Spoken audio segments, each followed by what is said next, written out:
very warm welcome to the brand new edition of Policy Watch. I'm Kriti Mishra. Today we'll look at two important developments: steps taken by the government to curb fake news through social media platforms, and Supreme Court's decision to constitute a panel for prison reforms. But first up, let's take a closer look at the issue of fake news. The government has intensified efforts to control the fake content being circulated on various social media platforms. Fake news is a type of propaganda that consists of deliberate misinformation or hoaxes. IT Minister Ravi Shankar Prasad has asserted that it was critical for service providers to ensure lawful provision of their platforms in India. The government is also planning to strengthen the IT Act. And for more on this, I'm joined by Mr. Jitin Jain, who's cyber security expert, and also Ms. Karnika Seth, who's a cyber law expert. Coming to you first, ma'am. The government has asked most of these social media platforms to install checks, and thereafter 700 URLs have been blocked. How efficacious is this step?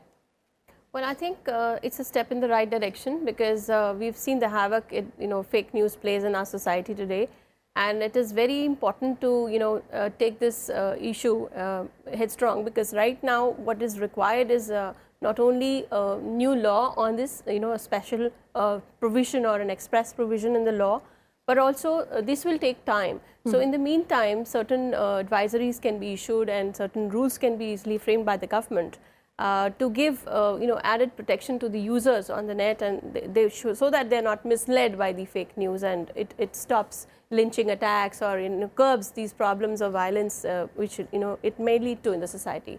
So I think this is a very good move.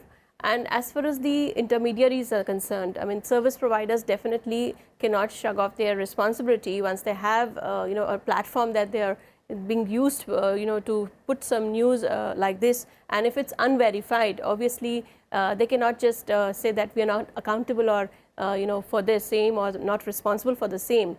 So therefore, while the main I would say onus lies on the user to post verified information, at the same time, on actual notice, once there is an objectionable content and a fake news which is ongoing and it's reported, it's important for the service provider to take necessary action.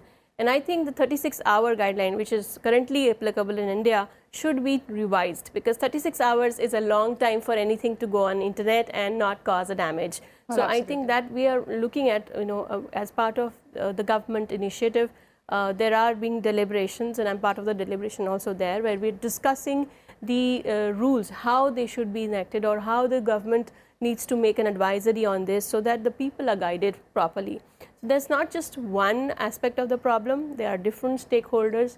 Users ought to check verified information before posting. Intermediaries need to put checks and balances in place and to control or to block the necessary content once reported in a very short timeline. And these industry bodies, self-regulatory industry bodies, also need to really come in and launch propagate or codify a code of ethics, just like we have in print media. Why not? Why not for the online space? And it's the need of the hour. Absolutely. Right? Mr. Jain, in the past we've seen instances where innocent people were killed due to propagation of fake news of, say, child abduction. There were also allegations that foreign companies are trying to manipulate our electoral process. How do we filter fake news? Well, before we debate this topic, we have to understand this is a problem of unimaginable proportions. And second, we're also not very clear, as far as policy is concerned, that what constitutes fake news. Is it rumors or, misinformation which leads to lynchings, kidnappings and all those things? Is it fake news? Or is it the, manipulated facts, facts quoted out of context, political propaganda? Is that also fake news? Or the morphed images, fake images of celebrities and all, is that fake news? Or, certain facts put by people just for some satire or fun or, some jokes, is that also fake news? Or certain facts which a person has posted without realizing that those facts may be untrue. For example, we see a lot of guys, forwarding historical facts on WhatsApp every day, guys giving tips about medical treatments without even realizing that they may be true or may not be true, but there is no verification. So, how does the government figure out what is fake and what is not? So, we have to be very clear what constitutes fake news, what constitutes misinformation, what constitutes propaganda. In my opinion, propaganda is, very different from fake news and misinformation. So political propaganda, if it constitutes fake news, we have to be very clear about it. And then, we have to figure out who's responsible. So, we are seeing a blame game going on around. The people are saying that government is not doing enough. Government is saying social media companies should do something about it. And then social media companies says it is the overall responsibility of, public and users which are, spreading That's the right. content. So I think in this entire, ecosystem, we have a collective responsibility to deal with this problem. But yes, as government, as our elected government, they have a responsibility to, invoke stringent provisions, penal provisions against these companies. For example, I'll tell you, I mean, if there is WhatsApp, when you forward an image or a message or a video, they strip the metadata out of that image. So metadata is a property of an image which tells you that, which user uploaded that image, which camera was used to click that image. Sometimes it has got GPS locations. Sometimes it has got the make and, model of mobile phone or a PC. And WhatsApp was stripping it off, and, other platforms like Facebook also does it, Telegram also does it, because it brings down the size of the image, and then they say that we don't want people to have the personal information about the uploader. But I think, retaining that information on the servers and making it public are two different things. In my opinion, anybody who's uploading a fresh content, I mean, I'll come to this topic in a way that, on WhatsApp, suppose if 1 lakh videos are uploaded every minute, out of them 99.9% are repeated forwards. Only 1% is the fresh content. Exactly. Yeah. So, what WhatsApp or Facebook needs to do is that whenever there is a fresh content which has been uploaded, especially the visual content like image and Facebook, they should retain the metadata on their servers, so that tomorrow if it is spreading like a wildfire and it turns out to be fake misinformation or propaganda, or somebody running some hate campaign, law enforcement should be able to get those data from the social media networks, and they should not cite this provision that, oh sorry, we didn't store, and these days, Yeah, exactly. these days storage Say is on not this. very expensive. Infrastructure is not an issue. Technology is available to detect such things. For example, I mean, for child pornography, already companies are dealing with photo DNA. If people can figure out whether there is a nudity in the image, what is the probable image of the person in that image. So these technologies can be used to curb the content, especially the hate content, violent content, and all those things. WhatsApp can always figure out But if the words like killing, lynching has been used in the Ms. message. Seth, As far as we know, fake news, this term we are trying to define in the broadest possible parameter, whether it is false news or it's misleading information or any propaganda which is false, that will be covered. And secondly, the new Justice Sri Krishna Committee's report that has come into Yes. play. Now, the data protection is there, it's recommended localization of data. And that will help in getting the prosecution of these cases, especially cooperation from the service providers who are based abroad. but for that, we need a policy. The need Yes. was also underscored for evolving a social media policy after wider deliberations, because this issue has international ramifications. How do we formulate that policy? Well, I think social media policy, it will not be a segregated aspect, but it has to consider a lot of other aspects, alongside whether it's fake news or whether it's data privacy, of the users, and whether it is what is personal sensitive information, how you define that in today's times, because when it was, revised, the amended act, it was 2008. And now we have come a long way since then. Absolutely. So all these things have to be looked into, and especially the aspect which needs consideration here is the pre-filtering obligation. Should a service provider pre-filter content before it is uploaded by a user?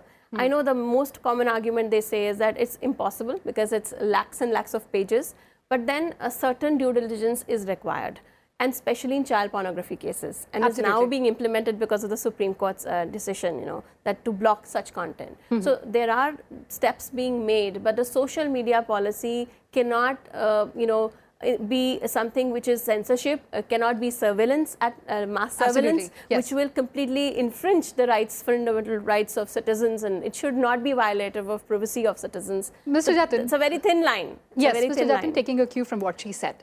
There are issues of freedom of expression, there are issues of privacy, and then there's also the issue of curbing fake news. How do we strike a balance between all these elements? Obviously, I'm a pro free speech guy, but looking at the magnanimity of the problem, and you look at the magnitude. I mean, you have a right to drive a car. I have a right to drive a car too, but you don't have a right to drive over me. There has to be some reasonable restrictions on this freedom of freedom of expression of free speech. But the problem here is that WhatsApp has got almost around more than 200 million users in India, and it has become a breeding ground for this lynch mob activists and fake news and hatred propagators. Now, how do we deal with this problem? So, there has to be certain reasonable restrictions. There has to be retention of some data. You cannot say that I will not store the data of a person who's uploading a hate content just because it violates his privacy rights. Sorry, it violates the right of security of many other people. So you have to retain the data. And as she rightly said, data localization might solve the problem to some extent. But, apart from localization, first we have to ensure that what data is being stored. And do you have access to that data? I mean, if Facebook puts a server here tomorrow and refuse to provide you access, obviously they'll say that we have localized data, it is there in your territory, but we are not giving you access. So how do you deal with the problem of access? Constitution does provide, for reasonable restrictions to be placed so and on last this thing I want to say right. that, we also Certainly have to look does. at this problem from the view of, the integrity of our elections. As you rightly said in the beginning, the problem of influencing electoral process, problem of, our hostile neighbors interfering in our elections tomorrow.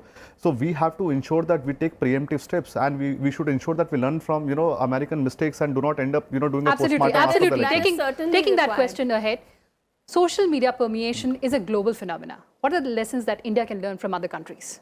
Well, as I said, I don't say that we should follow the China example, strictly speaking, Well, absolutely. because our culture and our constitution, the way it is very different from China. And therefore, I don't say that we follow a very tightrope like China does. But yes, at the same time, when we see things in US, we've seen the recent examples of how, Facebook and then the app led to, influence over elections in the US because of some data breaches. We shouldn't have something like that. Certainly not. I mean, our electoral process has to be very fair and transparent, and in such a way that it is not influenced by the social media in a wrongful manner. Well, it has to be positive, it has to be fair, it has to be transparent, and not mislead people. That strict guideline has to be, released by the government, but it has to be an advisory by the government, and very strict rules on that have to be very, very carefully laid down. Right. Point well taken. So measures are not against freedom of expression. India is an emerging digital power and companies are free to do business here.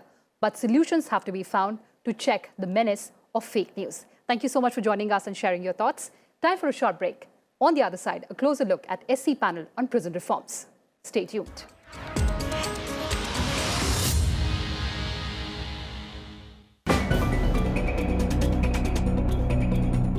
You have to bridge the income gap between the farmer and the non-farmers.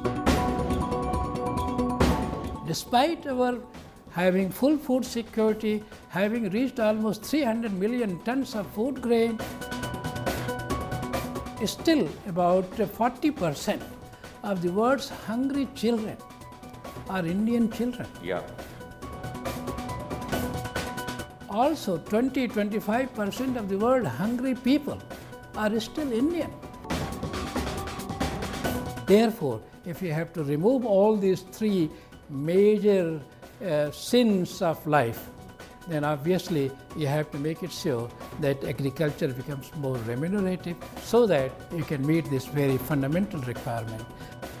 Watch Eureka with Professor R.B. Singh, former President, National Academy of Agricultural Sciences, Saturday 4 p.m. and Sunday 12 noon, only on Rajya Sabha Television.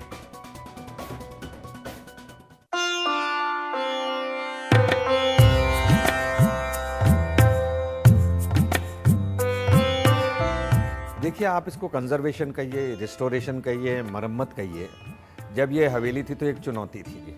Heritage मेरे दिल के अंदर है, यहाँ आग जलती है जाके। I walked the chhajja of this Haveli when I was a child, holding the fingers of my grand uncle, and today I am doing the same thing, my grandchildren holding my hand. This could be a walking in heritage, and it could remain like this, a living heritage, Chandni Chowk में हजारों हवेलियां थी इसलिए कि अब सैकड़ों में रह गई हैं और कुछ दिनों के अंदर सभी हवेलियां गायब हो जाएंगी।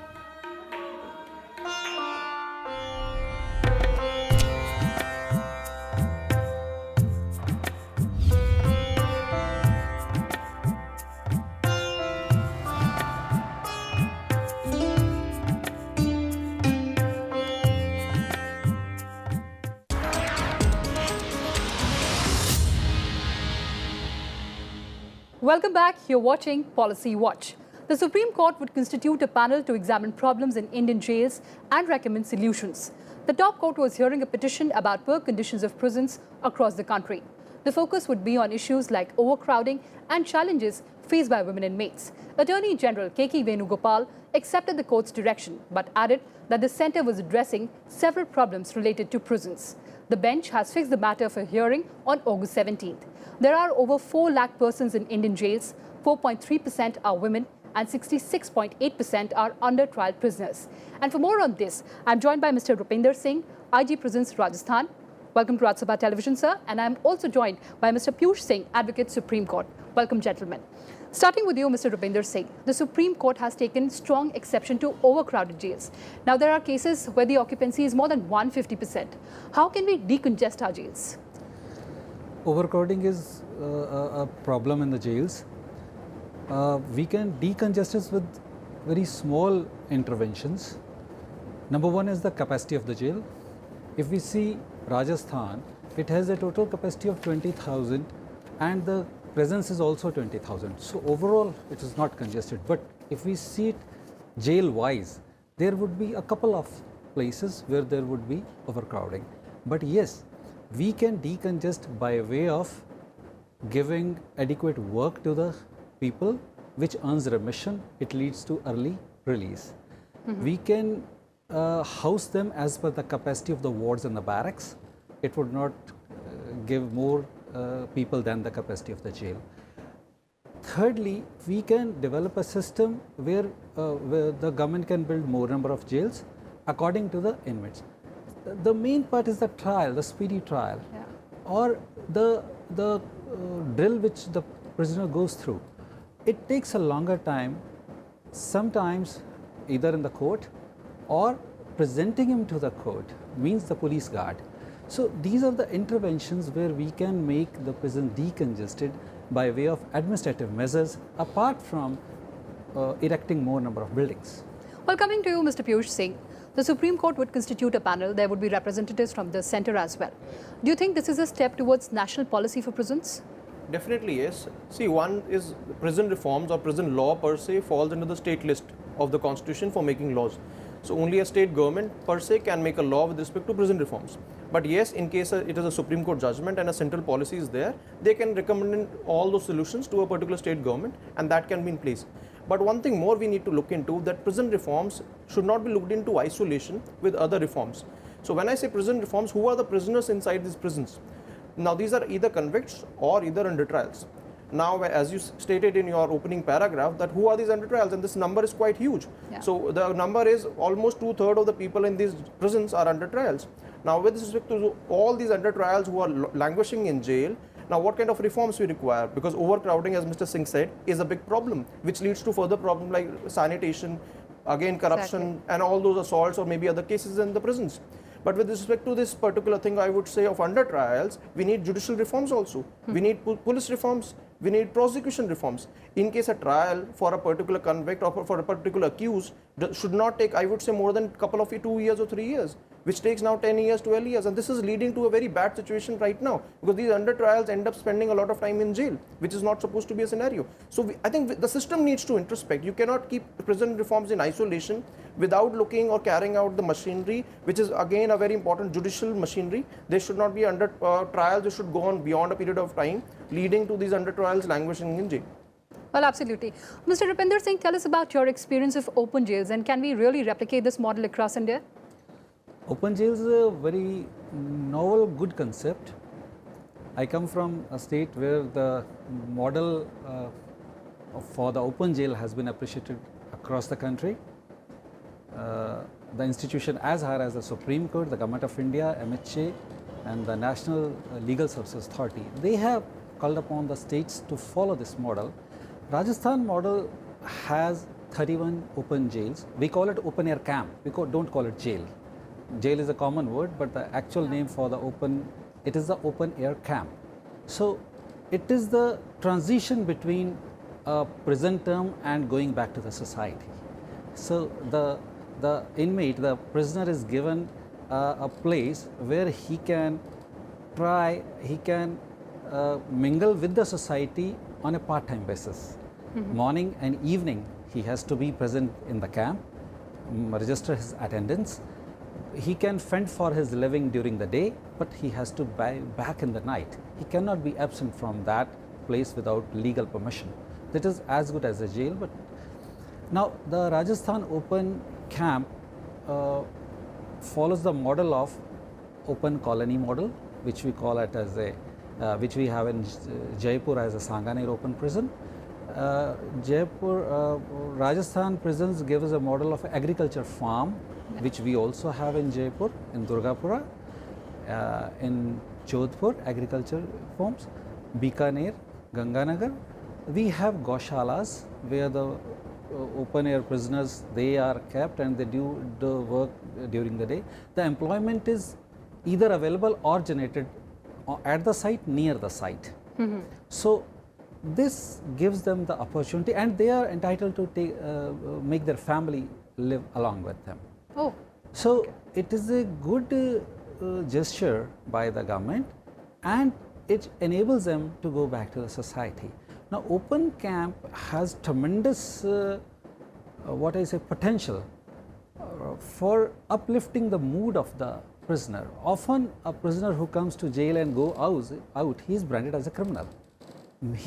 What we say in the prison parlance, everybody inside the jail is not a criminal, is an offender.